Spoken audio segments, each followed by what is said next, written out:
Cardiovascular disease दुनिया में मौत का सबसे ज़्यादा कॉमन कारण है। ये एक एलैबोरेटिव टर्म है और इसमें अलग अलग बीमारियां और डिसफंक्शन शामिल हैं। आज के एपिसोड में हम जिस पे फोकस करेंगे वो है हार्ट अटैक। और शायद आप इससे अच्छे से वाकिफ होंगे। और दुख की बात यह है कि इसका रीज़न ये है कि आपके दोस्त या फैमिली मेम्बर कभी ना कभी अपनी लाइफ में हार्ट अटैक का सामना कर ही लेते हैं। और चलिए अब हम हार्ट अटैक के बेसिक एनाटॉमी, फिजियोलॉजी और जो मैकेनिक्स हैं उन्हें समझते हैं। तो चलिए।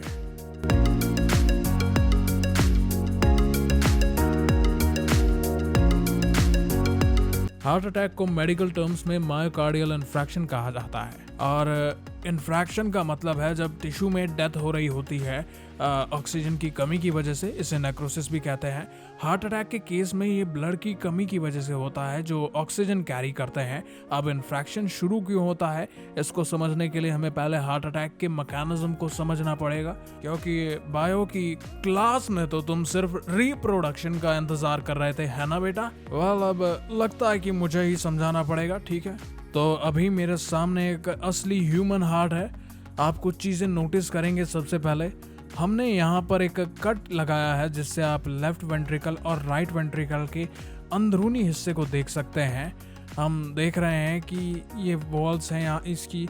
और ख़ास तौर पर अगर मैं वॉल्स की बात करूँ तो जो लेफ्ट वेंट्रिकल की वॉल है वो काफ़ी ज़्यादा थिक है राइट वाले के मुकाबले। और अब वो देखते हैं जो हम देखने आए थे। सबसे पहले हम जानना चाहेंगे कि ब्लड इस हार्ट के थ्रू ट्रैवल कैसे करता है। हमें शुरुआत करनी होगी राइट एट्रियम से। और वैसे मैं बताना भूल गया, यहाँ से ये राइट साइड और लेफ्ट साइड में डिवाइड हो जाता है। राइट साइड में डीऑक्सीजनेटेड ब्लड होता है और लेफ्ट साइड में ऑक्सीजनेटेड ब्लड होता है। ऊपरी हिस्से को हम एट्रिया कहते हैं और वहीं इस निचले हिस्से को वेंट्रिकल्स कहते हैं। राइट एट्रियम में ब्लड बॉडी के हर पार्ट से आता है, जैसे हेड, लोअर बॉडी, आर्म्स और खुद हार्ट मसल से। ये ब्लड अब डीऑक्सीजनेटेड होता है। आपको डीऑक्सीजनेटेड और ऑक्सीजनेटेड में फ़र्क बताता हूँ। डीऑक्सीजनेटेड जो होता है उसका मतलब है कि उसमें ऑक्सीजन नहीं है और सारा ऑक्सीजन खर्च हो चुका है। वहीं ऑक्सीजनेटेड का मतलब होता है कि जिसमें ऑक्सीजन है और वो अभी इस्तेमाल होने जा रहा है। और जब राइट एट्रियम कॉन्ट्रैक्ट करेगा तो ब्लड ट्राइकस्पिड वाल्व के थ्रू जो राइट वेंट्रिकल है उसकी तरफ धकेला जाएगा। और जैसे ही ये ब्लड राइट वेंट्रिकल को मिलता है वो खुद भी कॉन्ट्रैक्ट करेगा और ये ब्लड को पल्मोनरी वाल्व के थ्रू पुश करेगा, जो कि पल्मोनरी ट्रंक से कनेक्टेड होती है। और ये ट्रंक फिर आगे जाके ब्लड वेसल्स में ब्रांच करता है जो लंग्स तक ब्लड ले जाती हैं, जहां ये ऑक्सीजन इकट्ठा करता है। और जब ये वापस आता है, जैसे मैंने पहले कहा था, ये लेफ्ट एट्रियम में जाता है। जब ये लेफ्ट एट्रियम कॉन्ट्रैक्ट करता है, ये ब्लड मिट्रल वाल्व के थ्रू लेफ्ट वेंट्रिकल में जाता है। और ये मिट्रल वाल्व जो आप अपनी स्क्रीन पर देख रहे हैं, इसके थ्रू सब ब्लड लेफ्ट वेंट्रिकल में जाता है। और जब लेफ्ट वेंट्रिकल कॉन्ट्रैक्ट करता है तो ये एओर्टा के थ्रू पूरी बॉडी में पुश होता है। जो एओर्टा होती है ये बॉडी की सबसे बड़ी ब्लड वेसल है। ये एक गार्डन के पाइप जितनी बड़ी होती है। और मैं हमेशा कहता हूँ कि जब भी हम हार्ट के फंक्शंस के बारे में बात करें तो एक एनालॉजी यूज़ करता हूँ मैं। जैसे एक एरोप्लेन है जिसमें केबिन प्रेशर गिर जाता है तो मास्क पहनना सबके लिए अनिवार्य हो जाता है। सबको पता है कि पहले मास्क अपने आप पे लगाना है और उसके बाद आजू बाजू वाले को देख सकते हैं। वैसे ही हार्ट भी अपने आप को पहले ब्लड सप्लाई करता है, फिर बॉडी के बाकी पार्ट्स को करता है। और ये सब छोटी कोरोनरी आर्टरीज के थ्रू होता है जो एओर्टा से सीधा निकलती हैं हार्ट मसल के लिए। और अगर आप चाहें तो मैं आपको ये कोरोनरी आर्टरीज दिखा भी सकता हूँ। जैसा कि आप यहाँ पर देख रहे होंगे, ये गुंछा जो है ये आर्टरीज का, यही है हमारी कोरोनरी आर्टरीज। और ये खून का सबसे पहला भोग हमारे हार्ट मसल को ही चढ़ाती हैं। और ऐसा इसलिए होता है क्योंकि हार्ट मसल को हमेशा काम करते रहना चाहिए। वो कभी भी रुक नहीं सकती, क्योंकि अगर वो रुक गई तो बेटा जी हम रुक जाएंगे और ये बहुत ही गलत हो जाएगा।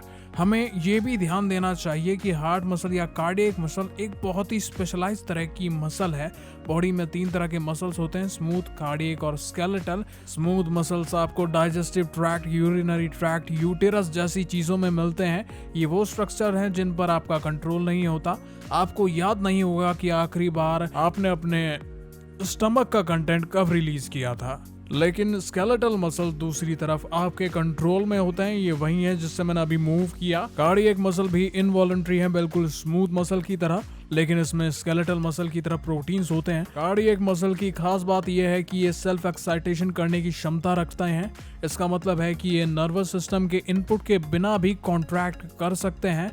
और ये ज़रूरी है क्योंकि अगर हार्ट बीटिंग बंद हो जाए, मान लीजिए अगर आपके सर पर कोई चोट लगी, तो ये समस्या हो जाएगी। क्योंकि अगर उस चोट के बाद भी आप सरवाइव कर जाते हैं तो फिर भी आप बच नहीं पाएंगे, क्योंकि आपका ब्रेन सिग्नल नहीं दे पा रहा होगा आपके हार्ट को बीट करने के लिए। और अगर हार्ट बीट नहीं होगा तो आप गायब हो जाएंगे इस धरती से। और इसीलिए बॉडी ने इसके बारे में समझा और इसे ऐसा बनाया कि हार्ट को ब्रेन की जरूरत ही नहीं। और अब बात करें हार्ट अटैक की, तो इसमें कोरोनरी आर्टरी के साथ इशू होता है। तो मान लीजिए ये कोरोनरी आर्टरी के अंदर कोलेस्ट्रॉल के कुछ बड़े बड़े क्लॉट्स बन जाते हैं और ये कोरोनरी आर्टरी में घुसकर इसको ब्लॉक करने लग जाते हैं। और ब्लॉकेज के कारण ऑक्सीजन और ब्लड टिश्यू तक नहीं पहुंच पाते।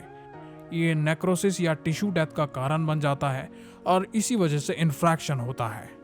जब हम मायोकार्डियल इन्फ्रैक्शन कहते हैं तो हम कह रहे हैं कि हार्ट का मसल टिश्यू डेथ का अनुभव कर रहा है ऑक्सीजन की कमी की वजह से। अब ये डिपेंड करता है कि कौन सी कोरोनरी आर्टरी ब्लॉकेज होती है। साथ ही आपको हार्ट अटैक के अलग अलग इशू भी देखने को मिलते हैं। आप देखते हैं कि हार्ट वेंट्रिकल्स नीचे से ऊपर की तरफ धड़कते हैं। ये इसलिए करते हैं ताकि ब्लड हार्ट से बाहर पुश हो सके। तो अगर आपको हार्ट अटैक नीचे होता है तो आपको ब्लड को बाहर पुश करने में बहुत मुश्किल होगी, क्योंकि ये सेल्स अब मर चुके हैं। और फिर से मायोकार्डियल सेल्स या कार्डियक मसल्स इतने स्पेशलाइज्ड हैं कि ये डिवाइड नहीं कर सकते, आप और नहीं बना सकते। आप जिन सेल्स के साथ पैदा हुए हैं वही आपके पास हमेशा रहेंगे। अगर ये मर जाते हैं तो ये हमेशा के लिए चले जाते हैं। लेकिन मान लीजिए आपका हार्ट अटैक कहीं और होता है, शायद वेंट्रिकल के ऊपर हिस्से या शायद किसी एट्रियम में। ये अभी भी सीवियर होगा, ये अभी भी एक समस्या है, लेकिन ये इतना सीवियर नहीं होगा जितना आपका मैसिव हार्ट अटैक अगर ये एपेक्स या हार्ट अटैक के नीचे हिस्से में होता है। जहां हार्ट अटैक होता है वो मैटर करता है, कितना डिस्ट्रीब्यूशन है, कितना एरिया हार्ट के प्रॉब्लम का सामना कर रहा है, ये भी एक बड़ा इशू होगा। अगर आप हार्ट अटैक का सामना कर रहे हैं तो आप अलग अलग सिम्टम्स अनुभव करेंगे। और ये भी इंटरेस्टिंग है क्योंकि मर्दों और औरतों के सिम्टम्स अलग हो सकते हैं। लेकिन आमतौर पर जैसे हमने सुना है, आपको लेफ्ट आर्म में दर्द महसूस होगा। ये जॉ और नेक तक भी जा सकता है और चेस्ट में भी हो सकता है। सिम्टम्स अलग प्रकार के होते हैं, कभी कभी ये बहुत ही ज़्यादा सब्टल होते हैं और कभी कभी ये बहुत ही ज़्यादा एक्सट्रीम होते हैं। मर्दों में आमतौर पर औरतों की तुलना में ज़्यादा ब्रेथलेसनेस महसूस होती है, लेकिन औरतों ने राइट आर्म का दर्द भी ज़्यादा अनुभव किया है। लेकिन सबसे ज़रूरी बात जो हार्ट अटैक के बारे में समझनी चाहिए वो ये है कि ये जितनी जल्दी आप ट्रीटमेंट लेते हैं उतना ही बेहतर होता है। हार्ट मसल्स कुछ समय तक बिना ऑक्सीजन के सरवाइव कर सकते हैं। मेरा मतलब है कि कोई अच्छी बात तो नहीं है, पर ये कुछ टाइम के लिए अच्छा होता है। मान लीजिए कि आपके आसपास लगभग 30 मिनट हैं और इस टाइम फ्रेम में आपके सेल्स मरने लगते हैं। लेकिन अगर आप प्रॉपर केयर ले सकते हैं, हॉस्पिटल तक 30 मिनट की विंडो के अंदर पहुंच सकते हैं, तो ये संभव है कि आप हार्ट अटैक के बहुत सारे प्रभाव रिवर्स कर सकते हैं। और फिर ये स्टेट में जो भी ब्लड क्लॉट्स हैं उनकी भी समस्या का एक अच्छा सा आपके पास हल निकल जाएगा, क्योंकि डॉक्टर उसका भी कुछ ना कुछ इलाज तो कर ही देगा। लेकिन उम्मीद है कि इस वीडियो से आप हार्ट अटैक के बारे में थोड़ा बहुत तो समझे होंगे। और मैं आपको बताना चाहता हूं कि अब हम खुद की मर्चेंडाइज भी ले आए हैं। अगर आप ये बहुत ही स्टाइलिश सी हुडी पहनना चाहते हो जैसे मैंने पहनी है, तो आप नीचे दिए गए शॉप ऑप्शन पे क्लिक कर सकते हो और हमारी मर्चेंडाइज खरीद सकते हो। Bye bye.